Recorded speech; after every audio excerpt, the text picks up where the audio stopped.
for the animals. So a little bit about AAM before we get started. This live panel, we're encouraging anybody who's watching to just drop any questions that you've had about us, AAM, activism in the Facebook comments, and we'll get to those as soon as we do some introductions. So first I want to talk about a little bit about AAM so you can get to know the program better. So AAM is not even a year old yet. This program started in the pandemic in around March of 2020. Then we have grown really beyond any of our wildest expectations. Already since March of 2020, we have 16 countries represented between mentors and mentees. 29 states of the United States are represented, so either mentees or mentors live there.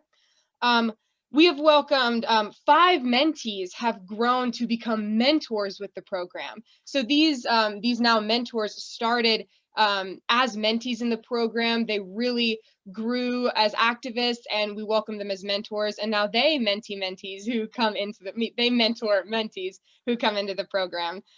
Those mentors are Debbie, Michelle, Caroline, Aaron, and Ben. So that's 5 people who now are mentoring activists, which is just wonderful. And really, that's what this program is all about.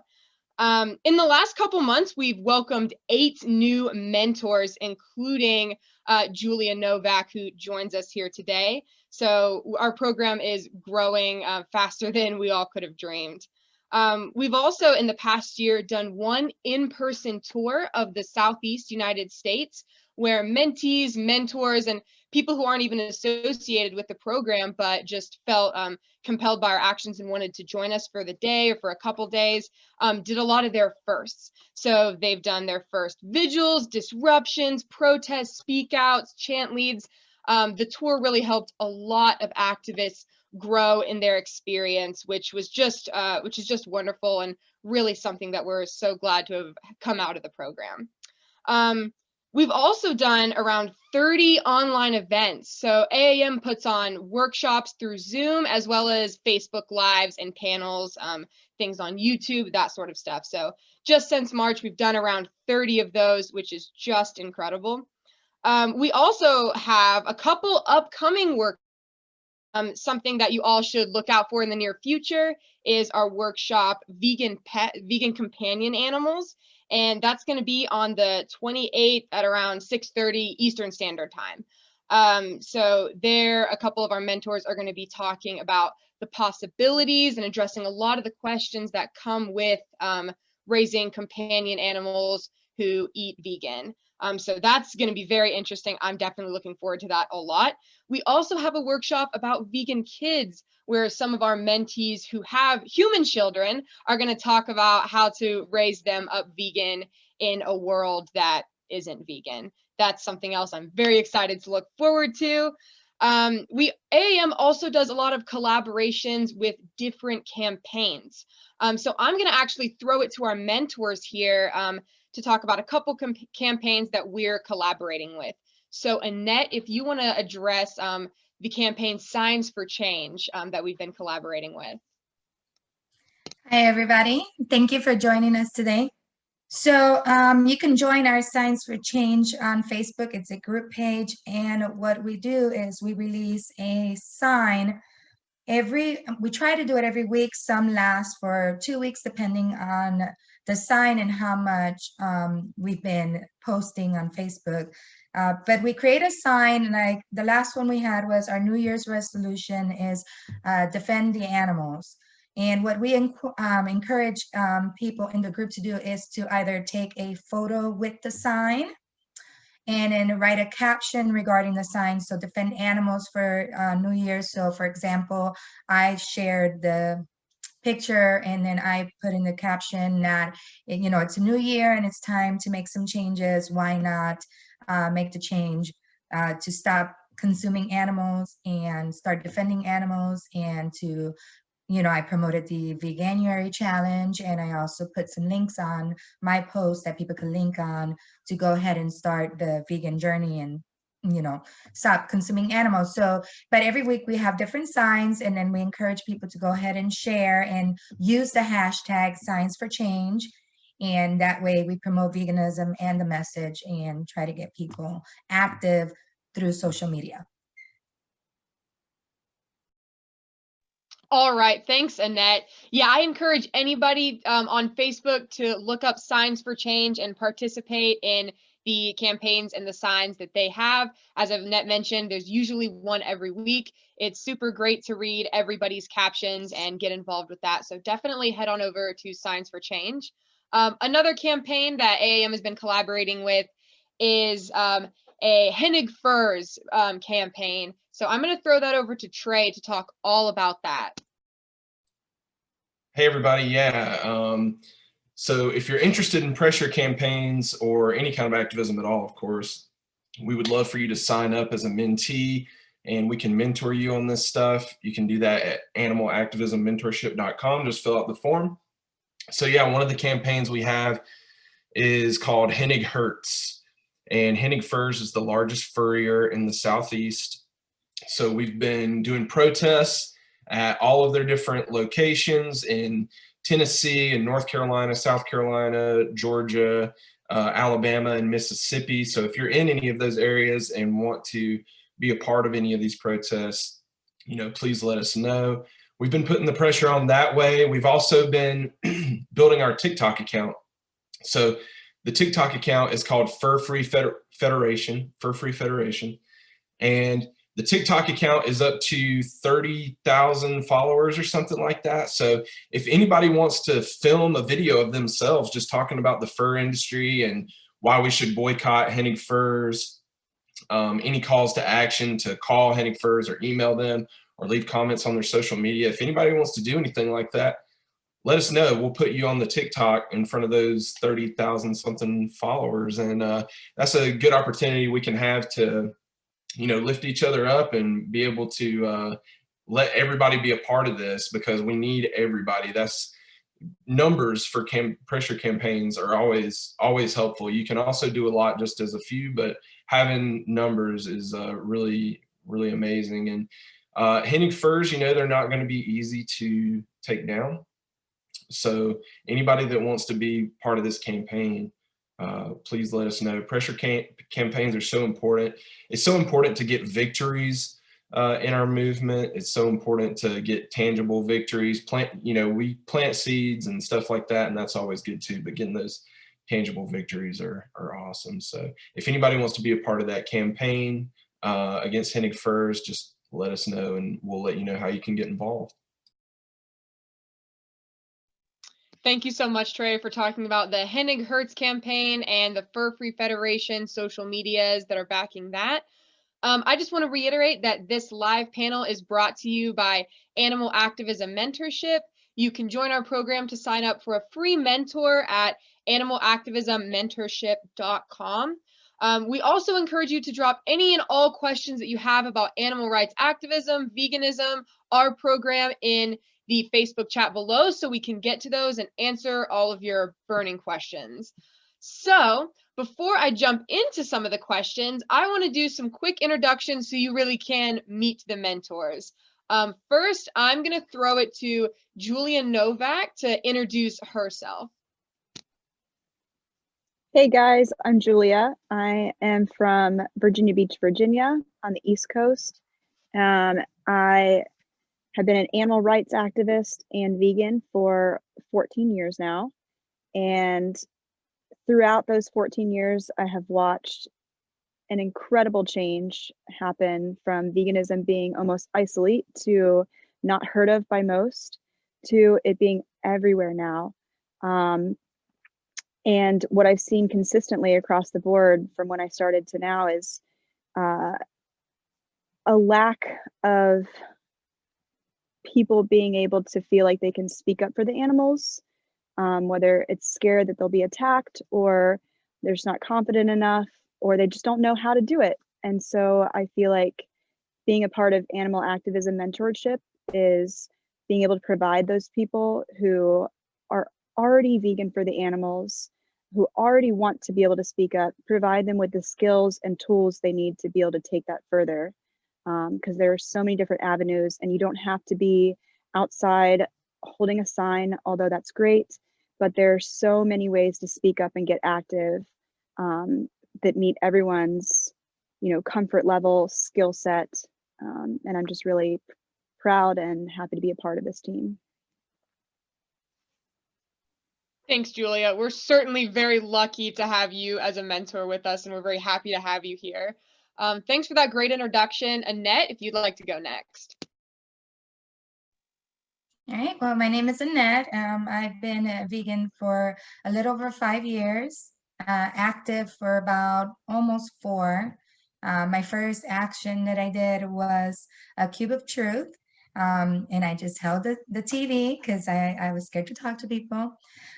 So like Julia said, this program is amazing because it does show you what you can do with, like she said, with your knowledge, your skill sets, what's your comfort zone. You don't necessarily have to, do a speak out or talk to people, but you can still go out and hold a sign. You can still go out and hold the TV. Signs for Change, again, is another great way for people to do activism online and still spread the message and still open people's eyes and try to make people get that connection. So I'm very proud to be part of the program. And I've done all sorts of activism, from vigils to disruptions to pretty much everything. And I'm going to continue to speak up for the animals, and I'm glad that everybody's here. So thank you. Thank you so much, Annette. Yeah, we're also very happy to have you here as well. Annette is a fabulous mentor who's been with the program for a while now. Yeah, we're very lucky to have Annette. Trey, if you'd like to introduce yourself next. Yeah, I'm Trey. I've been vegan since March of 2017, so coming up on 4 years now. And pretty much got active right away. When you learn about what's going on, it's our duty to act. We have to do something about it. And that's part of why I love this program so much. If every vegan were an activist, if everybody who loved animals were an activist, or everybody who just thinks that animals don't deserve, to be abused, became an activist, spoke up, participated in actions, organized actions, if every person that cares did that, we would see a much different world very quickly. And that's what it's about. We don't need to remain silent on these issues. We need to speak up. And that's why I'm really happy to be part of this program. And you might be thinking, like, I'm not outgoing enough to be an activist, or I'm too scared to get out in the streets and do this. I'm too antisocial or something like that. Please sign up for the program. Sign up on the website, because there is a way for you to help the animals. There's a way for everyone to help. Everybody's got a unique situation. Everybody's got a unique background. Everybody has different ways that they can connect with other people to get them to go vegan, or to get them to become activists, or whatever your role in this movement might be. There's so many different ways you can get active, creative ways that have not even been tapped into yet, activism that doesn't exist yet, because maybe it's waiting on you to become activism, or maybe a type of activism that's not as much in the forefront that you identify with and you could be really good at, that you can bring to the forefront. So yeah, I would encourage anybody, even if you think you can't be an activist, I guarantee you that you can, and our mentors will meet you where you're at, and try their best to understand where you are and put forth an idea that will help you get active. So please sign up, animalactivismmentorship.com. Thank you, Trey. That was a great introduction and a great encapsulation of what we do here at the program and why we do it. So thank you very much for that. So I'm going to introduce myself. My name is Peyton. I have been vegan. I went vegan December 2017, and I started doing activism January 2019. So the very first action I did is just like Annette. I went to a Cube of Truth, which is, we stood and held slaughterhouse footage and footage of where animals are exploited in various industries, and we showed the public, and people had conversations with them if they chose. I did not choose to do that when I first started getting into activism. I stood there and held the TV. I was petrified of public speaking, of private speaking, talking one-on-one with a stranger. Like, I just didn't want to talk to anybody. I started getting into activism and thought, like, this is it. This is me. This is my activism. I'm going to stand here and hold the TV for, years and years, and this is what I'm comfortable doing. And I've broken out of my comfort zone really, since then, and started doing just a lot more, which, and it is only because, even before AAM, I met other activists and was, informally mentored by them, which really helped me, get out of my comfort zone, which is something I'm very grateful for. So that's really why I believe in this program. I went vegan when I was in high school in a very small town in North Carolina. I've never met another vegan. I'd never really heard of the word vegan until I ran across it on, YouTube and Facebook. So I think it's really important for us to speak up for the animals. And, if nobody would have posted on social media and nobody would have been vocal about being vegan, I'm sure I wouldn't have ever been exposed to that. And I probably would have continued, funding animal abuse my long. So I think it's very, very important for us, us who have made the connection to stop exploiting animals, who've made that decision, who recognize animals as, equal in deserving life and autonomy and respect. It's our duty to, speak up for them, because we can't understand each other. Somebody has to speak up for the marginalized and the oppressed, which is the animals in this case. And that can only be us. We can only communicate for them. So I think it's very important to get active and to speak up for those who cannot speak for themselves. So that is why I believe in this program so much. That's why I think it's important to get active. So just another reiteration, this live panel is brought to you by Animal Activism Mentorship. If you've wanted to start speaking up for the animals and you believe it's important, but you just don't know how, please sign up for our program. We will help you. We'll meet you where you're at. We will get you doing whatever you're capable of. We'll really help you. Our mentors are fabulous. They're really great at meeting you where you're at and helping push you, but only to the extent that you're comfortable and willing. So definitely do not be afraid to get started. You don't have to storm the castle right off the bat. You can take those, whatever you're comfortable with. We'll meet you there. So with those fabulous introductions from our mentors, I'm going to throw out some questions that have came from the AAM Instagram. So you can follow Animal Activism Mentorship on Facebook. We have a Facebook page. We also have an Instagram where you can keep up with what we're doing, what workshops we're holding, what our mentors are doing, in their own independent activism, how our mentees are growing by the day, new actions that they do. So definitely follow us on Facebook and Instagram at animalactivismmentorship.com. And you can sign up for a free mentor at our website, animalactivismmentorship.com. So the first question that comes from the AAM Instagram is, do you have any tips, do our mentors have any tips for de-escalating confrontation at a protest or other animal, whether that be confrontation from a bystander who maybe is confused or doesn't like what you're doing, or from police or officials? Any of our mentors have tips for de-escalating those types of situations? And I'm actually going to throw that question to Trey first, but if any of Annette or Julia, if you have anything else to say about it, feel free to chime in, but I'm going to throw it to Trey first. Yeah, so every situation is unique, and if you're at an animal rights event, depending on what you're doing, things can start to escalate, like Peyton said, either from a police officer or security or anything like that.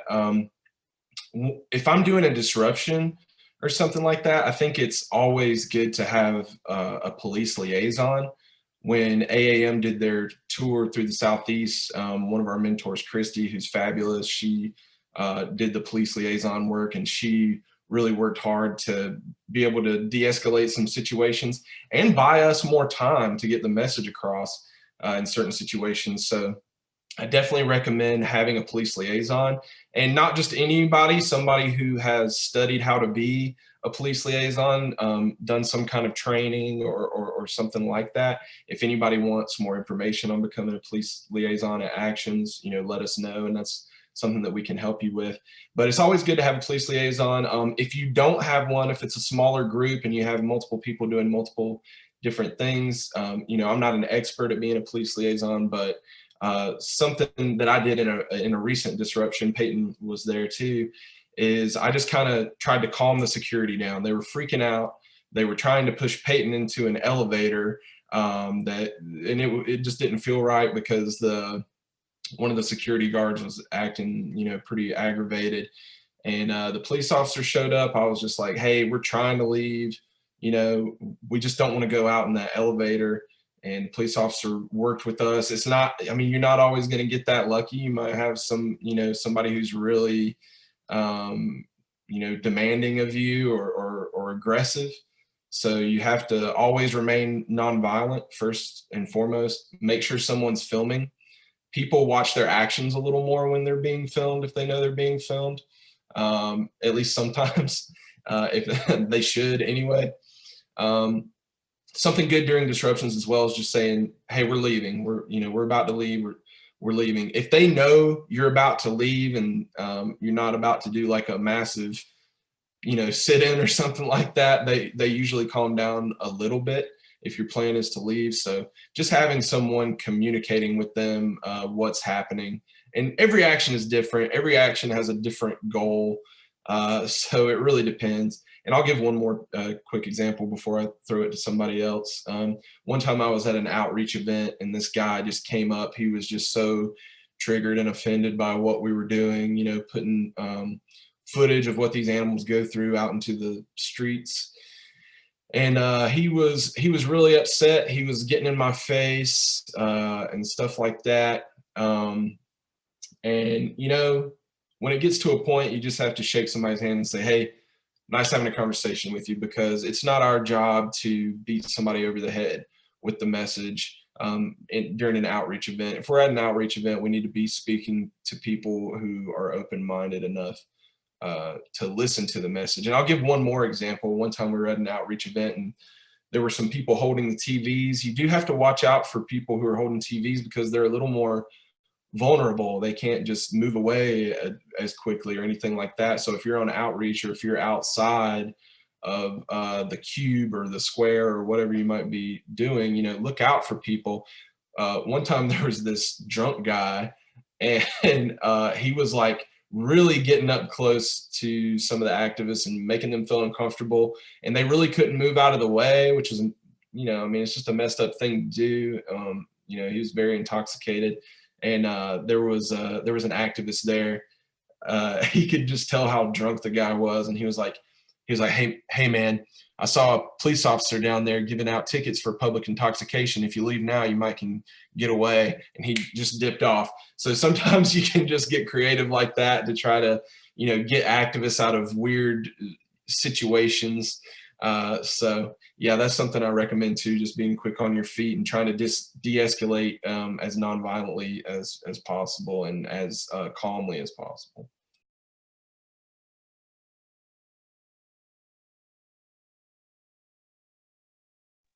Thanks, Trey. I definitely agree with everything you said. I think it's very important, especially in larger scale actions, to have a police liaison because what Trey was talking about, the disruption that he and I and a couple other activists were a part of, we were disrupting inside of a mall.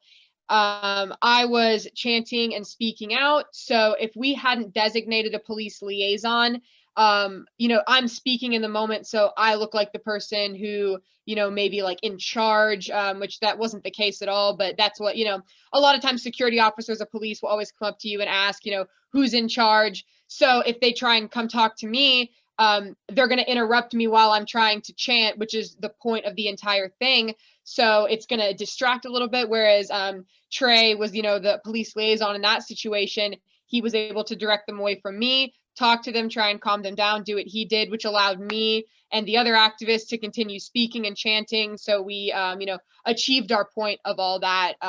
So I think it's very important in those types of actions to have a police liaison. And what Trey said about remaining nonviolent, that is always a stance that we at AAM definitely take, and a stance that we encourage all activists to take, to be the nonviolent one, because we are there to achieve, animal liberation, to help that happen, which is, a nonviolent action. So we need to remain consistent with that. So nonviolence is definitely something that we emphasize here.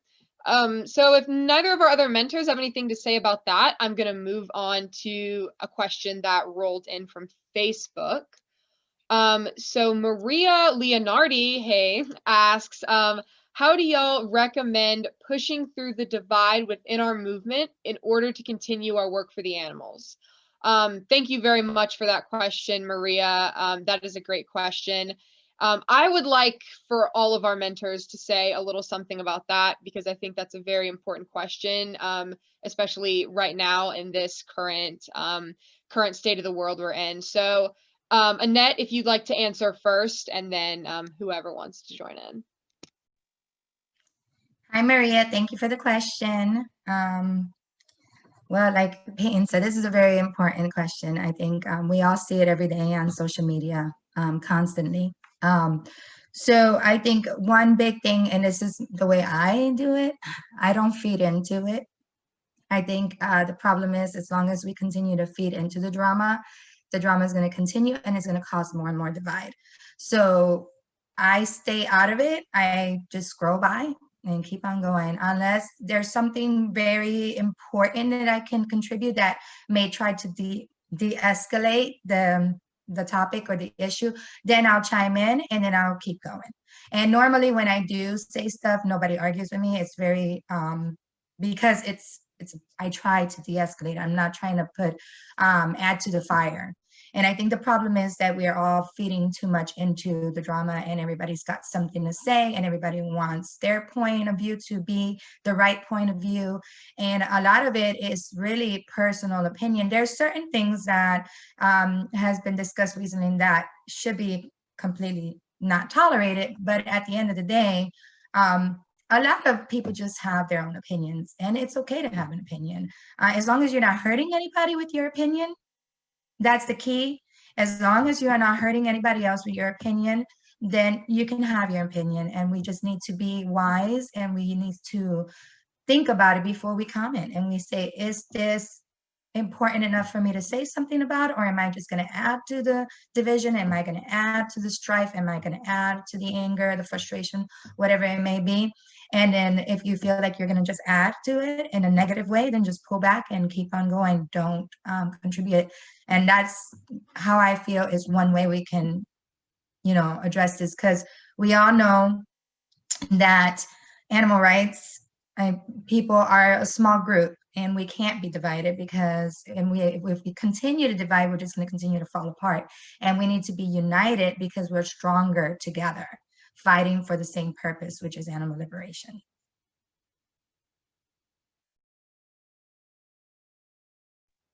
That was yeah, that was great, Annette. Thank you.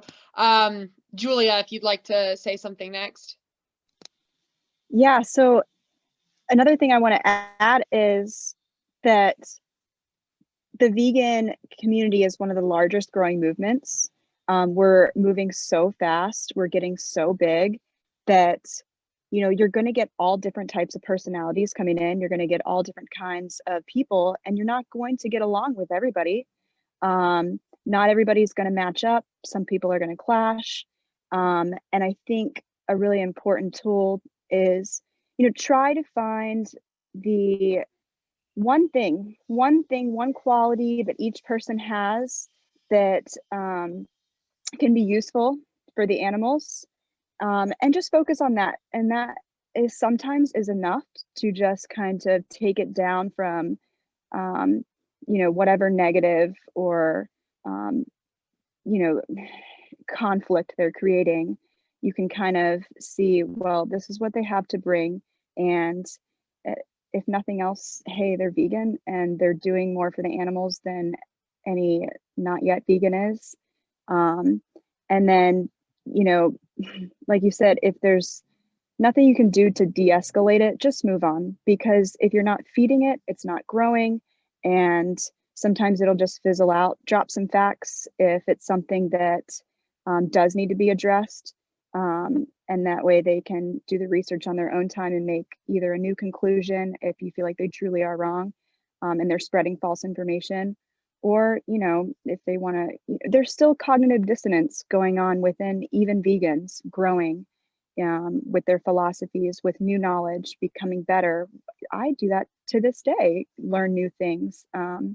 So I guess, yeah, that's the only other insight that I have.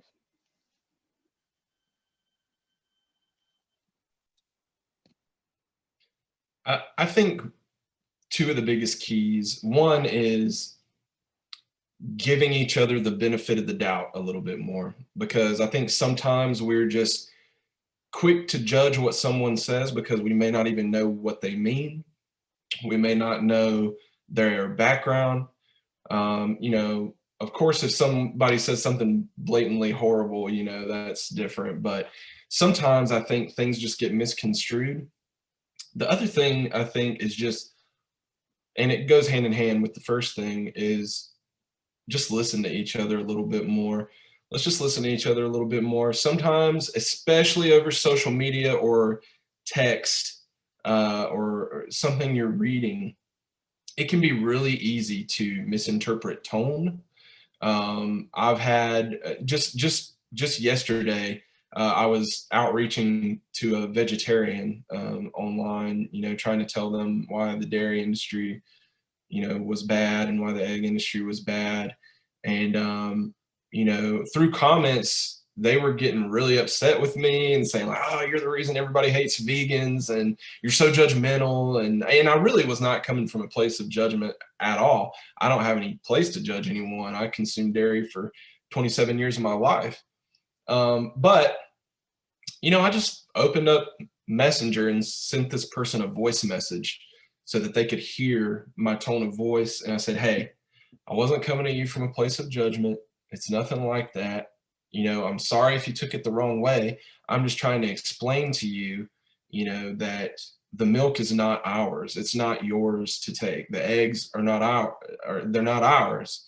You know, those things belong to the animals. And I explained a little bit about like anti-oppression and exploitation, and, you know, why vegetarianism, you know, is not doing the most we can for the animals. And I didn't change my message. I didn't change anything that I said. I was saying the same words and making the same points. It's just now this person could hear my tone. And I think, and they immediately apologized and said that they felt embarrassed for even getting upset. But it is hard to read tone through social media and stuff. So let's give everybody the benefit of the doubt a little bit more. Instead of attacking a person, maybe say, what do you mean by that? Or, you know, give a follow-up question. Give them the benefit of the doubt until, you know, they prove that they're saying something horrible, you know. And every situation is different, of course. But yeah, I think we should just listen to each other a little bit more. And above all, this is about the animals. It's not about us. We don't even have to be friends. I have a ton of friends that are animal rights activists, and I love them very much.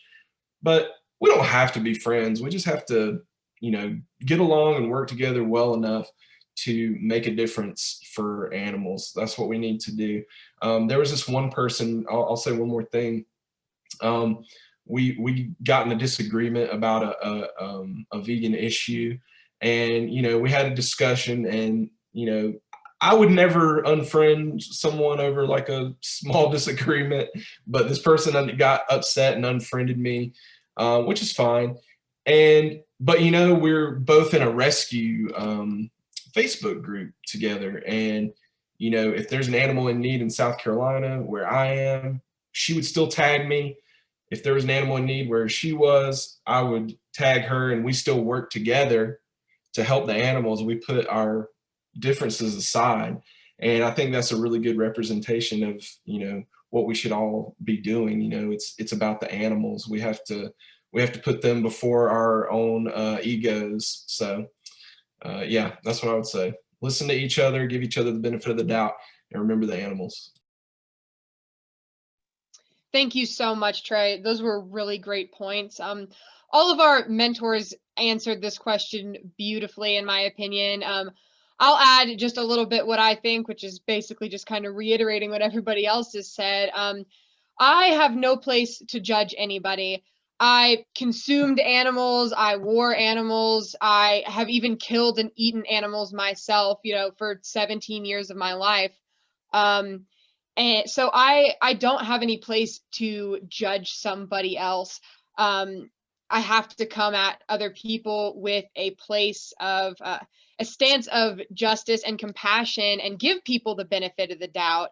I would welcome at my events that I organize, I would welcome somebody who is a non-vegan. I would welcome somebody who hasn't maybe yet made that final connection, if they're willing to go to a protest, to hold a sign, to speak up for the animals, because they might see, maybe they don't want to go vegan because they're worried about social pressure. So they're going to see all these vegans, that they're just normal people, that we just have a strong conviction about animal rights. Maybe that'll make them more likely to go vegan. Bottom line, they're speaking up for the animals. I will never tell anybody to stop speaking up for the animals, because that's what we're all in this fight for. We are all here for animal liberation. We are all on the same side. We're all fighting for the same things. There doesn't need to be this divide. I don't have to like or even respect somebody to stand beside them at a vigil, at a protest. We're all here fighting for the animals. When I go to an event that I organize or that I'm attending, I just have to push my ego aside. I have been to events with people who maybe we don't get along at all. We would never hang out outside of this specific event, but that doesn't matter, because we're not there for each other. It's not about me, it's not about you. It is about the animals. It's about trying to speak up for them and to achieve animal liberation any way possible. And yeah, it's not about us. It's not about our egos. We need to stop trying to be the purest and the best that we can be. Or not the best that we can be, but like the purest, vegan out there. We just need to push all that of us aside and speak up for the animals as we would want to be spoken up for. So great answers from all of our mentors. If you have any other questions, please drop them in the chat. We would love to hear everybody's questions and do our best to answer them however we can. Our next question comes from Kate. So she asks, do we have any activism ideas for just 2 people to do? That's a great question, Kate. So do any of our mentors have any advice for animal rights actions with just 2 or maybe even 1 person? I would love to hear from any of our mentors who have anything to say about that, because I'm sure we all do, but I'll throw it to Julia for that.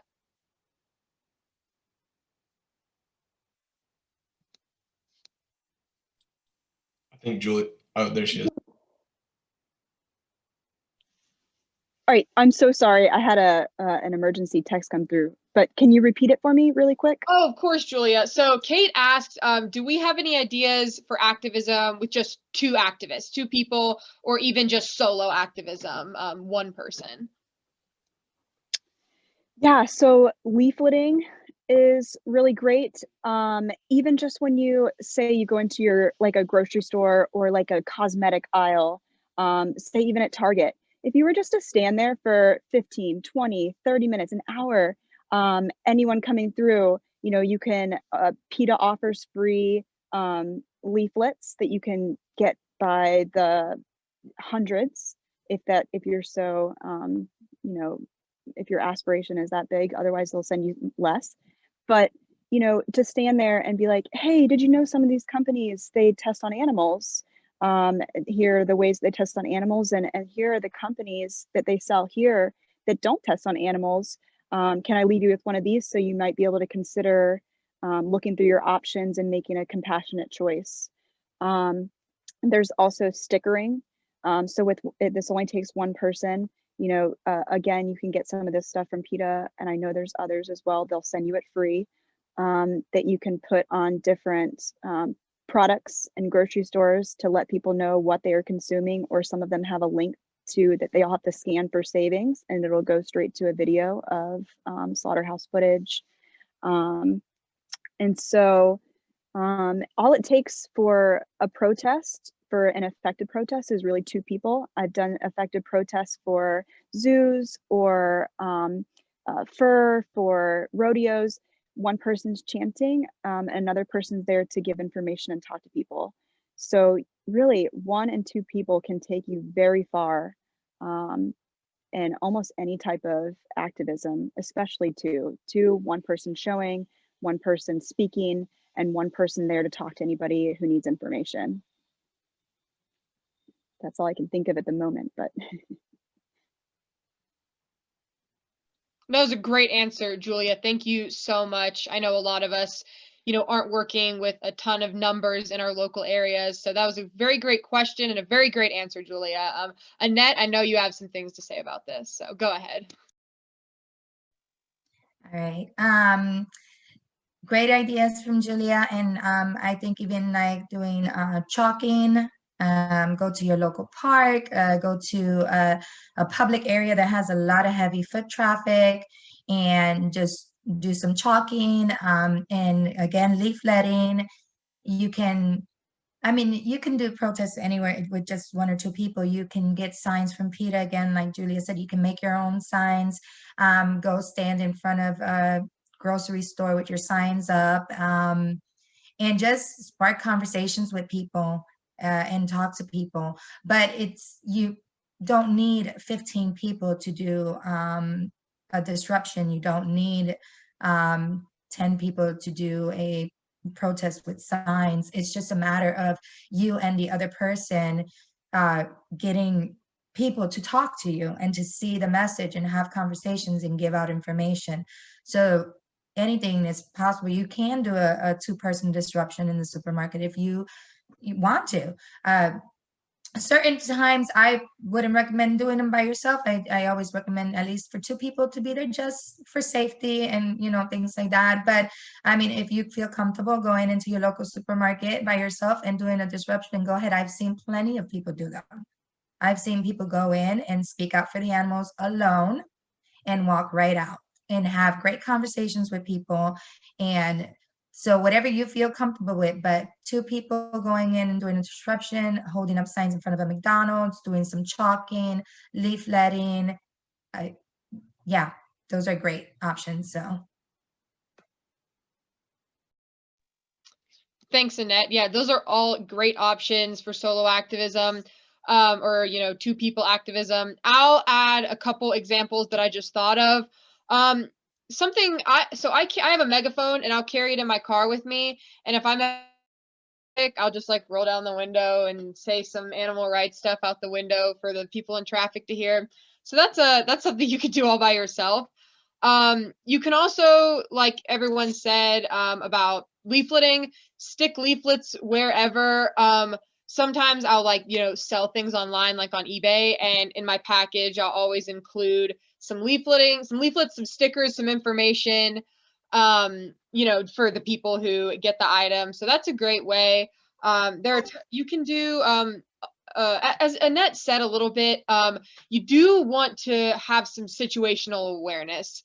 If there is a protest, you know, or if there's, like, for instance, a rodeo happening, if you're in, you know, a rural area, it's kind of off a back road, not a lot of, you know, public access. It honestly might not be safe to hold a 2-person or a 1-person anything. If like, just be safe, be aware of your surroundings. If you're ever in danger, you know, don't be afraid to call the police. You know, you're not doing anything wrong. If you really feel like you're about to be, you know, maybe physically attacked by people, you're on public property. As long as you are on public property, abiding, you know, using your free speech right. So if don't ever be afraid to like reach out, for help if you feel that you need it. You can do, if you do have a vigil on a very like public, maybe like a sidewalk off a public road, you can do that by yourself. You can go there, you can take pictures, you can hold a sign. You can even do protests all by yourself if the situation is safe. Stand there, hold a sign, talk to people. Some of the most effective protests I've been to have been 1, 2, 3 people. It's a little bit more intimate. You can have conversations with the people around you. People feel more why you're there holding a sign and speaking out versus you and 10 other people, and it might be more effective to have a conversation like that. You can even just hold slaughterhouse footage on your computer, your laptop, or wherever by yourself on a public land, public property, and you can talk to people that way, or you can choose to not talk and let the footage speak for you. One person can do almost any type of activism. 2 people can do almost any type of activism, as long as the situation is safe. Trey, did you have anything you wanted to add? Yeah, for sure. So I was just part of a 2-person protest not too long ago. Buy a megaphone, buy a megaphone, because if you're 1 person or just 2 people, a megaphone goes a long, long way. If you're doing some chants or doing some speak outs or something like that. At this 2-person protest, my friend was speaking out against the fur industry and against Hennig Furs, the fur store that we were at. And I just whipped out my phone and filmed her talking, and put it on TikTok, and it got over 500,000 views so far, which is crazy. That's 2 people reaching thousands upon thousands of people just by speaking from the heart and filming it and posting it. That's it. 2 people can make a difference. 1 person can make a difference. Before she got there, I got there first. I was on the megaphone chanting to the first store, had my phone out filming me like this so that I could post it on TikTok and reach more people. And I would speak out, and then sometimes I would do the chants and do the call and response answers to my own chants. I mean, you got to do what you got to do. These are desperate times. It's an emergency. These animals are in an emergency situation. They're dying every single day. So don't wait around on other people. And if you've heard that phrase, if you build it, they will come, sometimes you might be doing it by yourself. And Thomas in the chat mentioned this earlier. Sometimes you'll get the activism going and it might seem lonely for a little while. You might be going by yourself, or it might just be you and 1 other person. But if you build it, they will come. People will see what you're doing and they'll be inspired, and they're probably going to come join you if they're in your area and if you're posting about it and stuff like that. So another couple of just quick ideas I'm going to throw out there.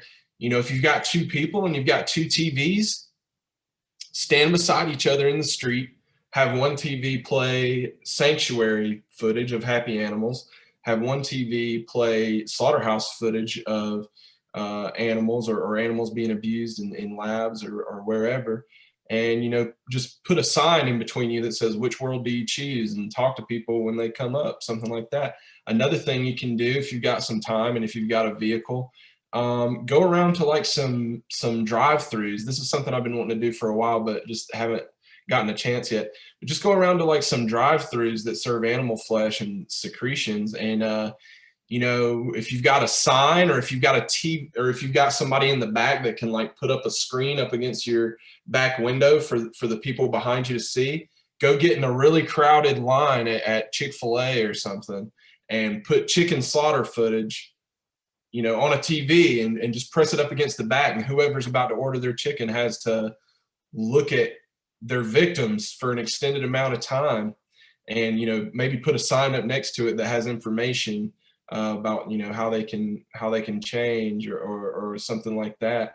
Or if you don't have a TV, a portable TV to be able to do that, just print out a sign that says, or if you don't have the ability to print a sign, just make a sign just that says, chickens want to live too, or something like that.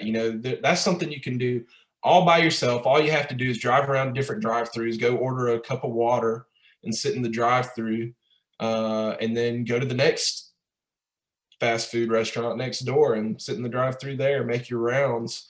That's something you can do all by yourself that will make people think.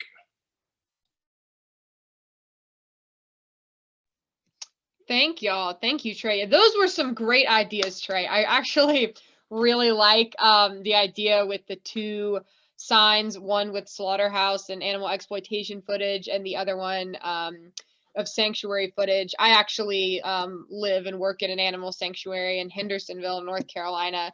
So I can speak to the impact that seeing animals who were destined for slaughter live out the lives that they deserve, happy, safe, and free. That I've seen that people make the connection just through that way. They're sitting there petting the chicken Evie, and they're like making the connection, like, wow, I would have eaten her. She would have been dead, and she's here in my lap. And that can make people go vegan. Everybody gets the reaches the connection through different ways. So I really like that idea, Trey. I'm gonna have to do that. So great answers from everybody and great questions. Thank you so much for asking that question. I believe it was Kate. So moving on to our next question. This question also comes from the AAM Instagram. To our mentors, how do you handle misanthropy? So for all of those listening who maybe don't know what misanthropy is, it's basically like a hatred for humanity, thinking, that human beings are terrible. And I understand why sometimes as an animal rights activist, you see the suffering that humans have pushed forward, for thousands and thousands of years. You see that footage, you see maybe that in reality over and over again, and it's very easy to hate humankind and be like, how can we do this? How can we perpetuate this suffering? I know a lot of vegans, beginner and experienced, who have experienced this maybe waves of misanthropy. So I would love for some of our mentors to just talk about how they handle that feeling, how they overcome that feeling, and just speak a little bit more to that. So I'm going to throw that to Julia. I know you got some good stuff to say. Yeah, so first of all, we've all been there. I feel like we've gone through those phases or still in that stage of just feeling completely appalled by our human race and those who continue to perpetuate the suffering to animals, contribute to it directly or indirectly. And I guess the first thing that I have to remind myself is that we are all animals. We humans are animals. So, we're giving this compassion to all animals. We need to do that to our human animals as well. We are not all in the same place. Again, I was non-vegan and contributed to that suffering for 18 years. I've laughed at those who had shown compassion to animals and thought it was, a weakness before. So I am not above any of those people. And then another thing too is people who show the most aggression, the most, who are most triggered by animal rights activists or what we're showing or we're making them feel uncomfortable about by bringing up these issues. The ones who show them the most aggression are the ones who are feeling most conflicted inside. If they didn't care, they wouldn't say anything. It wouldn't bother them. If they truly didn't care, they would walk on by and it wouldn't faze them a bit. But the ones who care, who feel conflicted morally because their actions do not align with what they believe is right, are the ones that show the biggest cognitive dissonance. You can see it, it's when your brain is conflicted. What you have always known to be true is now coming to a point that you're seeing that that's possibly wrong, that two different conflictions inside of you are happening at one time. And a lot of times that ends with aggression. that ends with anger. You want to lash out whoever is making you feel that way, whoever's showing you this. And so just keep in mind, you know, the people who come at it the hardest are the ones who are closer. They're the ones that are closer to it. And they might be closer than someone who doesn't even care at all. And so just keep showing them compassion, because you're not going to reach anybody at a point of anger. If you come back at them with anger, it's going to push them away. I mean, okay, that's what they wanted. They wanted you to feel angry. They wanted to hurt you because they're feeling now hurt or conflicted inside. So if you come back at it like, hey, yeah, man, I know this is really disturbing stuff, as it should be. I know this is really hard to see. You know, I wasn't always vegan. I contributed to this as well. Meet them in the middle where they're feeling. You don't have to get them on the same level, like, and belittle the victims or take them out of the forefront, but you can meet them there and show them, you know, I was once there and I felt the same way you did, and here's how I slowly was able to make a change, how I was able to take a stand against this.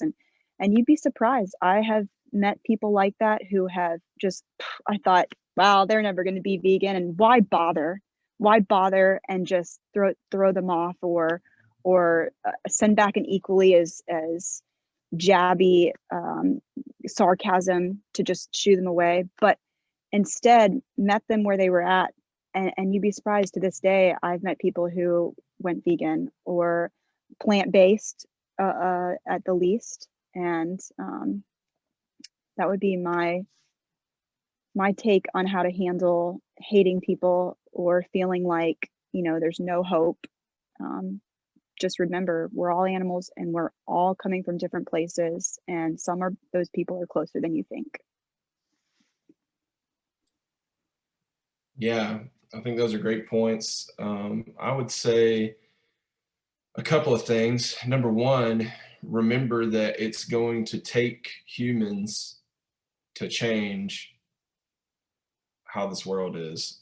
So whether we like it or not, we're dependent. We're dependent on other humans to change this. The other thing is, we have to remember where we came from. Remember where you came from. Remember where other activists that you might look up to or respect came from. You know, one of the people you know that probably loves animals more than anybody else, or is the most passionate activist you know, at one point, more than likely, they were eating the flesh of animals and looking at animals as objects.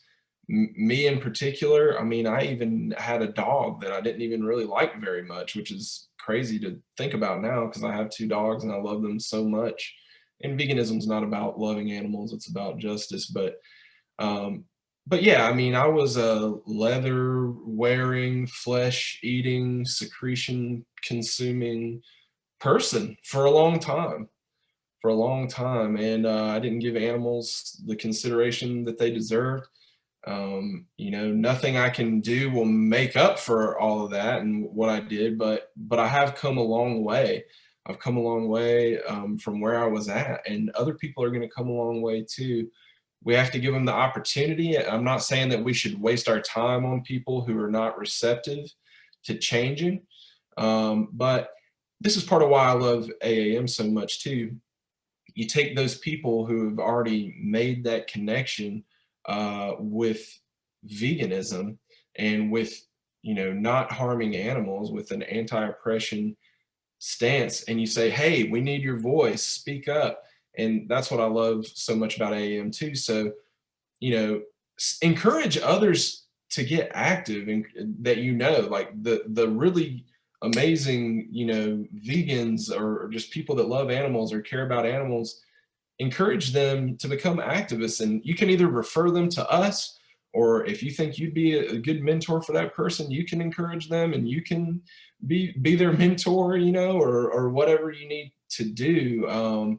Just encourage them to get active, give them whatever resources you want, whether it be us or something else. And yeah, we need activists. We need human beings to be on the side of animals. So just remember that we do need each other to create a better world. And just remember how far that you've come, and think about somebody who might be where you were and the potential of, you know, who they could become. And, you know, they could become an animal rights activist, who knows?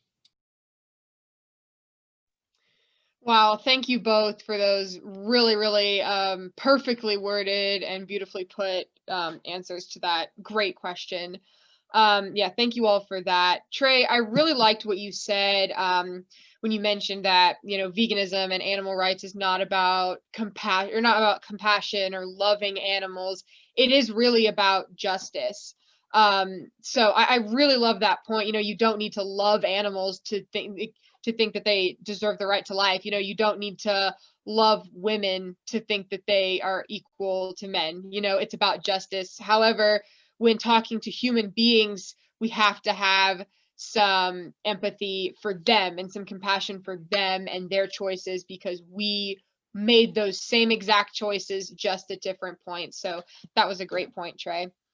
All right, I think we're gonna do just one final question. We have had such great questions. Thank you all who put all your questions in the chat, who interacted with us today, who answered and gave questions on the AAM Instagram. Before this last question, I just want to reiterate this live panel is brought to you by Animal Activism Mentorship. You can follow us on Facebook or Instagram at Animal Activism Mentorship. You can sign up for a free mentor at animalactivismmentorship.com and learn how to finally get speaking up for the animals.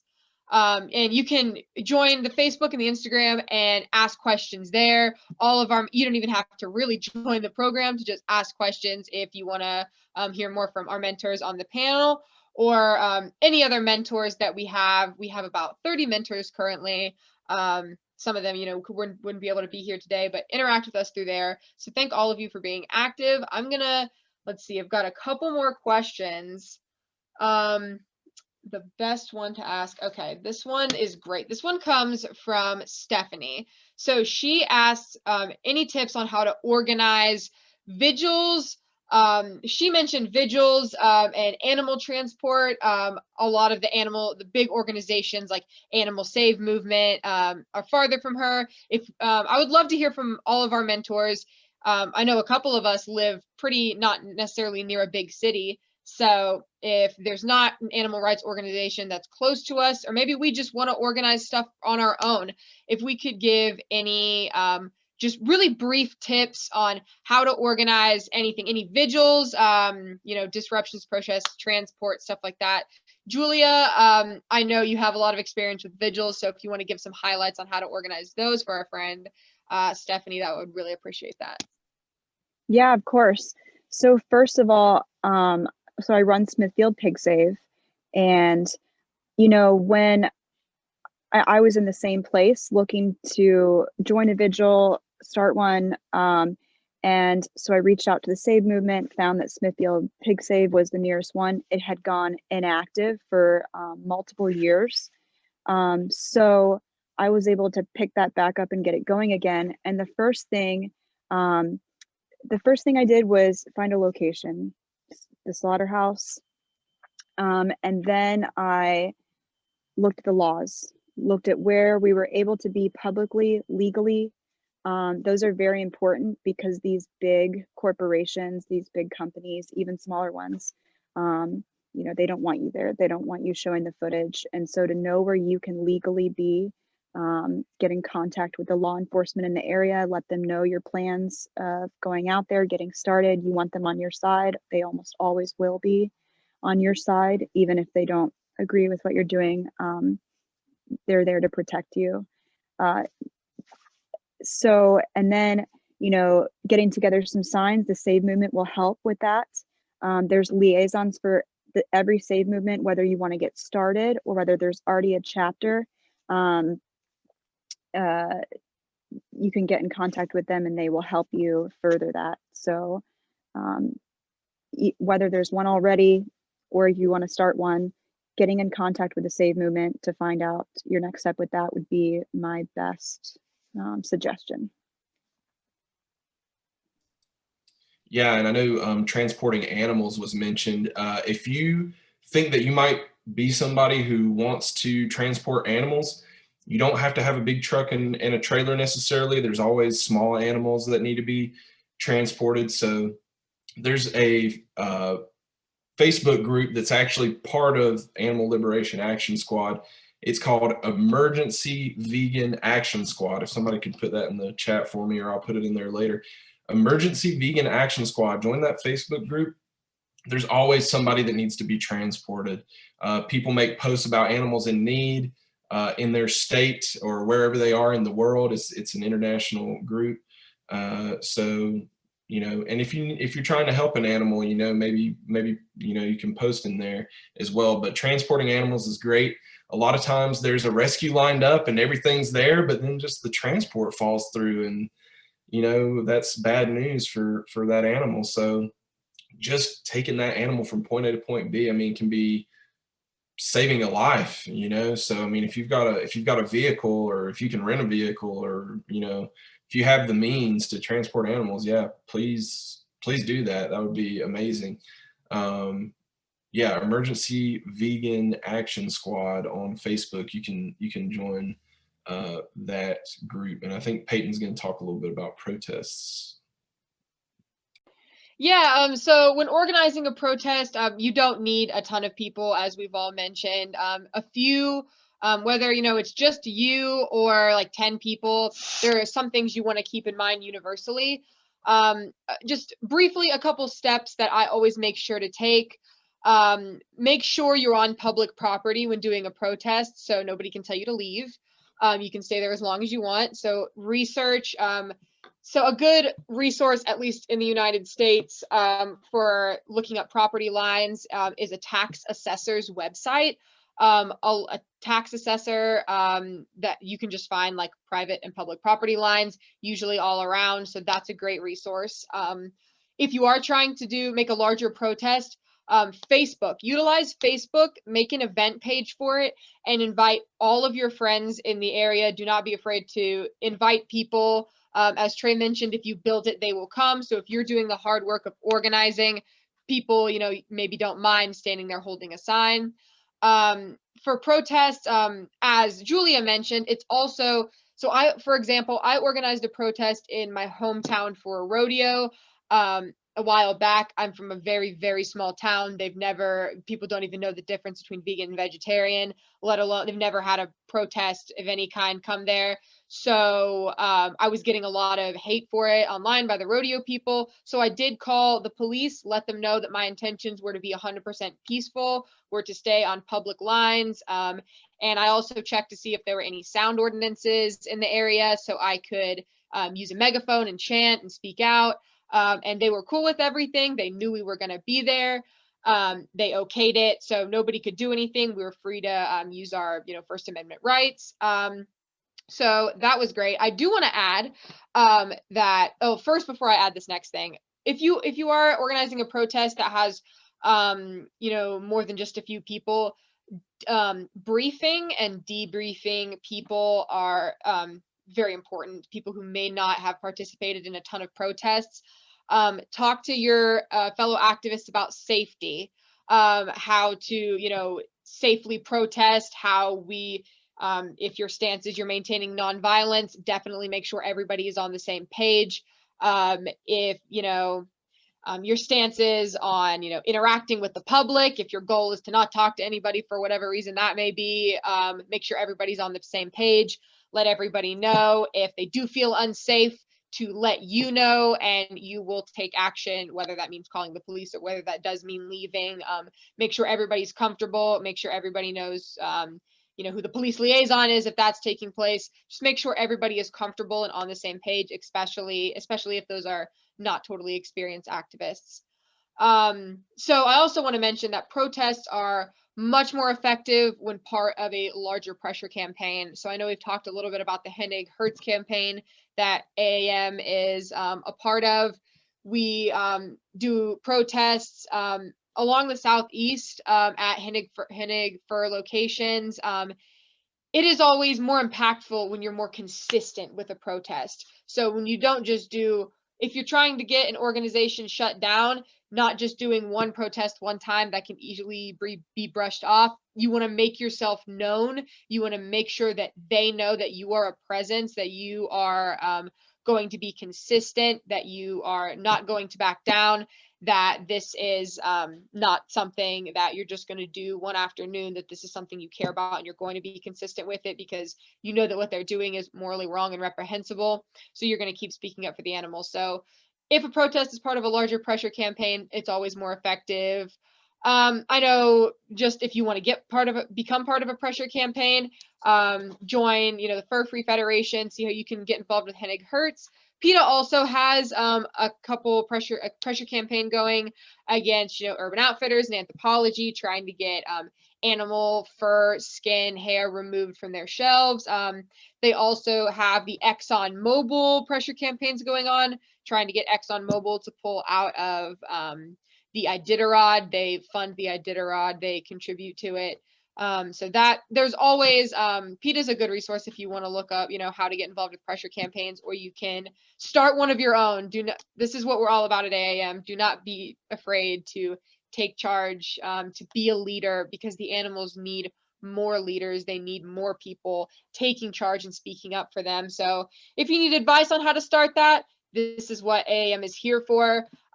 Just reach out, because if you are not doing it because you don't know how, we're here to help you with that. So with that being said, I think we're going to wrap it up for today. We've had some fabulous questions. I thank everybody for participating. We have fabulous mentors here that have given just great answers. So thank you to all our mentors at AAM who participated. Thank you to everybody who watched and gave great questions. This live panel was brought to you by Animal Activism Mentorship. You can follow us online, Instagram, Facebook. You can sign up at animalactivismmentorship.com to get a free mentor. And regardless of what you do after this live panel, I just encourage you to get active. That is what we need. We need people speaking up for the animals. We need leaders in this movement. We need people participating. Do whatever you can. There is anybody of any race, ability, socioeconomic status, everybody can be an activist. Everybody can speak up to the extent that they can for the animals. Never feel like you don't have enough resources. There are plenty of resources out here. We're one of them, completely free. We just want to help people get active for the animals and speak up for those who cannot speak for themselves. So thank you everybody for joining us once again, and go vegan and get active. Thanks everybody. Bye.